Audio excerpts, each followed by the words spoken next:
ہم غریب لوگ تھے، ہم ذلیل لوگ تھے، ہمیں عزت دی ہے تو محمد عربی کی غلامی نے دی ہے اللہ۔ اور اقبال نے اسی فلسفے کو جو ہے وہ نچوڑ کے رکھ دیا، وہ کہتا ہے کی محمد سے وفا تو نے تو ہم تیرے ہیں، یہ جہاں چیز ہے کیا لوح و قلم تیرے ہیں۔ وہ کہتا ہے تو میرے پیارے محمد کو ہو جا، سارا زمانہ تیرا ہو جائے گا۔ اللہ اکبر۔ حضرت عمر رضی اللہ تعالیٰ عنہ مسجد اقصیٰ میں گئے اور جا کہتے این البلال، بلال کہاں ہے؟ بلال حبشی آئے، فرمایا بلال اذان پڑھو۔ حضرت بلال نے کہا کہ مجھے معاف کیجئے، یہ کسی اور کو کہیے۔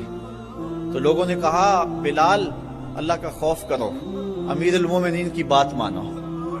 حضرت بلال حبشی بوڑھے ہو چکے تھے اس وقت، آپ کھڑے ہو گئے صخرہ کے پاس اور اذان دینا شروع کر دی۔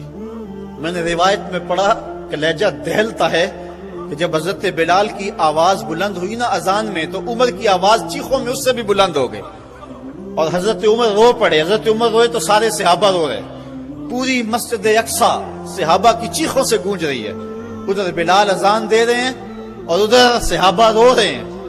اور حضرت سیدنا عمر رضی اللہ تعالیٰ عنہ نے کہا فَمَهْمَا نَطْلُبُ الْعِزَّ بغیر ما عزنا اللہ بہ اذلنا اللہ، کہا ہمیں عزت ملی ہے حضور کے صدقے، اور اگر ہم نے حضور کے علاوہ اب کسی اور جگہ سے عزت ڈھونڈنا چاہی نا تو اللہ ہمیں ذلیل کر دے گا، اللہ ہمیں رسوا کر دے گا۔ تو یہ عزتیں اور یہ مرتبہ و مقام جو امت مسلمہ کو ملا، یہ حضور کی چوکھٹ سے ملا ہے، یہ حضور کے در سے ملا ہے۔ حضرت عمر واپس پلٹے، عرض تہامہ میں رکے اور پھوٹ پھوٹ کے رونے لگے۔ کسی نے کہا عمر اتنے جری جوان اور یہ عرض تہامہ اور پھوٹ پھوٹ کے رو رہے ہو؟ تو حضرت عمر فرمانے لگے میرے باپ خطاب نے مجھے کہا تھا کہ یہ 5 اونٹ لائن میں کھڑے کرو، یہی عرض تہامہ تھی۔ کہتے ہیں میں اونٹ لائن میں کھڑے کرنے لگا تو آگے والا سیدھا کرتا تو پیچھے والا ٹیڑھا ہو جاتا، پیچھے والا سیدھا کرتا تو آگے والا ٹیڑھا ہو جاتا۔ پھر میرے باپ خطاب نے مجھے بڑا مارا اور کہا ایک عرب کے بیٹے ہو کر 5 اونٹ لائن میں کھڑے نہیں کر سکتے ہو؟ کہا ایک وہ زمانہ تھا کہ عمر سے 5 اونٹ لائن میں کھڑے نہیں ہوتے تھے۔ کہا آج زمانہ یہ ہے 25 لاکھ مربع میل کی حکمرانی ہے، شرق سے لے کر غرب تک ساری دنیا ایک لائن میں کھڑی ہے، یہ محمد کے جوڑوں کا صدقہ نہیں ہے تو اور کیا ہے۔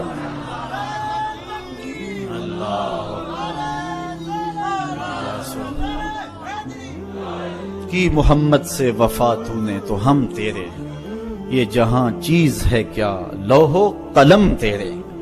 حضور سے وفا کے رشتے کو استوار تو کر کے رکھ۔ حضرت سفینہ رضی اللہ تعالیٰ عنہ حضور کے صحابی ہیں، جنگل میں جا رہے ہیں، ایک شیر نے انسانی بو پائی تو آپ کی طرف دوڑتا ہوا آیا۔ ایک شیر کو آتے ہوئے دیکھ کر کے حضرت سفینہ گھبرائے نہیں ہیں، بلکہ شیر کو کہتے ہیں یا ابا الحارث انا مولا رسول اللہ۔ اور جنگل کے شیر جانتا نہیں میں کون ہوں، میں حضور کا غلام ہوں۔ شیر نے دم ہلانی شروع کر دی اور آگے چلنے لگا، اور اس نے زبان حال سے کہا اگر تو حضور کا غلام ہے تو میں تیرا غلام ہوں، تو حضور سے وفا کا رشتہ استوار کر کے تو دیکھ، سارا زمانہ تیری غلامی اختیار نہ کر گیا تو کہنا، حضور سے محبت کا رشتہ استوار کر، تعلق کا رشتہ استوار کر۔ آج ہماری ناکامی یہ ہے کہ حضور سے ہم دور ہو گئے۔ اقبال نے اس دکھ کو اپنے انداز میں بیان کیا، اے تہی از ذوق و شوق و سوز و درد، می شناسی اسر ما با ما چے کرد، اسر ما ماز ما بیگانہ کرد، از جمال مصطفیٰ بیگانہ کرد۔ وہ کہتا ہے تو سمجھتا ہے کہ ہمارے ساتھ کیا ہوا ہے؟ ہمارے عہد کی ستم ظریفی یہ ہے کہ اس نے ہمیں ہم سے دور کر دیا۔ عہد ما ماراز ما بیگانہ کرد، ہمارے دور نے ہمیں ہم سے دور کر دیا۔ کیوں؟ از جمال مصطفیٰ بیگانہ کر، اس نے ہمیں حضور سے دور ہٹا دیا ہے۔ ہم سمجھتے ہیں کہ شاید ہم مادی ترقی کریں گے تو دنیا پہ غالب ہوں گے۔ حضرت عمر کا یہ قول میری آج کی اس تقریر کا نقطہ کمال ہے۔ آپ فرماتے ہیں اللہ نے جس وجہ سے ہمیں پہلے دن عزت دی تھی، اگر ہم نے اس کو چھوڑا تو ہمیں ذلت ملے گی، اگر اس عزت کے نشان سے وابستہ رہیں گے تو عزتیں ملتی رہیں گی۔ اور اس فلسفے کو اقبال نے اپنے الفاظ میں یوں بیان کیا کی محمد سے وفا تو نے تو ہم تیرے ہیں۔ آسمان سے صدا آ رہی ہے کی محمد سے وفا تو نے تو ہم تیرے ہیں، یہ جہاں چیز ہے کیا لوح و قلم تیرے ہیں، قلم بھی تیرے ہاتھ میں دیں گے، لوح بھی تیرے ہاتھ میں دے دیں گے، پھر اپنی تقدیر خود ہی لکھتا رہنا، جو لکھتا رہے گا وہی کرتے رہیں گے، بندے سے خود تقدیر پوچھے گی بتا تیری رضا کیا ہے، یہ مرتبہ نصیب ہو جائے گا تجھے۔ اگر ہم حضور سے وفا کے رشتے کو استوار کرتے ہیں تو پھر زمانہ ہمارا باج گزار ہے، ورنہ در در کی ٹھوکریں ہمارا مقدر۔ یہ تاریخ ساز جملہ مسجد اقصی کو جاتے ہوئے حضرت عمر رضی اللہ تعالیٰ عنہ نے کہا تھا، اے ابو عبیدہ، جس چیز نے ہمیں پہلے دن عزت دی تھی، ہم ذلیل قوم تھے، اگر ہم نے اس چیز سے ہٹ کر کسی اور جگہ سے عزت مانگی تو عزت نہیں ملے گی، اللہ ذلت دے گا، اس لیے ہم اگر عزت چاہتے ہیں تو پھر اسی چوکھٹ پہ آنا ہوگا، اور وہ چوکھٹ محمد عربی کی ہے۔ علامہ اقبال بڑا خوبصورت جملہ کہا، مغرب کا فائدہ اس میں ہے کہ وہ آگے کی طرف جائے، مغرب اگر آگے جائے تو اس کی مجبوری ہے، اس کے پیچھے ہے کچھ نہیں۔ اگر مغرب پیچھے پلٹے تو پیرس کی گلیوں میں کیچڑ نظر آتا ہے، اگر پیچھے پلٹے مغرب تو سوائے اندھیرے کے کچھ نظر نہیں آتا، لیکن اگر مسلمان پیچھے جائے تو مدینے کی گلیاں وحی کے نور سے چمکتی ہوئی نظر آتی ہیں۔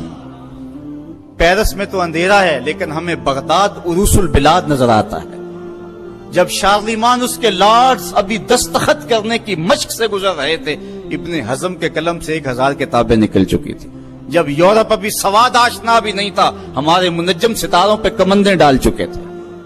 اس لیے ہمیں آگے جانے کی ضرورت ہے، ہمارے تو پیچھے روشنی ہے، ہمارے پیچھے نور ہے، پیچھے اجالے۔ وہ ایک زمانہ تھا کہ بش نے کہا تھا، آپ کو یاد ہوگا 9/11 کے واقعہ کے بعد، کہ ہم تمہیں پتھر کے زمانے میں دھکیل دیں گے، تو مصطفی اجتماع کے موقع پہ میں نے متصل چند دن بعد بیان کے گفتگو کرتے ہوئے کہا تھا کہ گوری چمڑی والوں کے لیے پتھر کا زمانہ تو نامانوس ہوگا، لیکن ہماری زندگی کا سارا حسن تو اسی پتھر کے زمانے میں پڑا ہوا ہے۔ میں نے کہا تھا ڈراتے ہو میں اس زمانے سے، ہمیں تو لے جاؤ اس پتھر کے زمانے میں جہاں کھجور کی چٹائی پہ بیٹھ کے محمد عربی زمانے کو زندگی کا درس دے رہے ہیں، جب مسجدیں کچی تھی ایمان پکے تھے، وہ ٹپکتی ہوئی چھتیں لیکن ایمان پختہ، وہ ممیاتی ہوئی بکریاں، وہ جگالی کرتے ہوئے اونٹ، وہ مدینے کی کچی گلیاں لیکن پختہ کار لوگ۔ ہمیں تو لے جاؤ اس زمانے کے اندر جہاں زندگی کا حسن تھا، زندگی کا جمال پایا جاتا تھا، زندگی کا سارا حسن اگر ہم ڈھونڈتے ہیں تو ہمیں اس زمانے میں ملتا ہے۔ اللہ اکبر، کبھی ہے نوجوان مسلم تدبر بھی کیا تو نے، وہ کیا گردوں تھا تو جس کا ہے کہ ٹوٹا ہوا تارا، تجھے آبا سے اپنے نسبت ہو نہیں سکتی، وہ کردار تو گفتار، وہ ثابت تو سیارہ، وہ موتی علم و حکمت کے کتابیں اپنے آبا کی، جو دیکھا ان کو یورپ میں تو دل ہوتا ہے سی پارا۔ صاحبو آئیے ہم اپنے اس دور کی طرف پلٹنے کی کوشش کریں، اس دور حسین کی طرف، اس خوبصورت زمانے کی طرف، محبتوں کے اس سلسلے کی طرف جہاں نور ہی نور اور روشنی ہی روشنی نظر آتی۔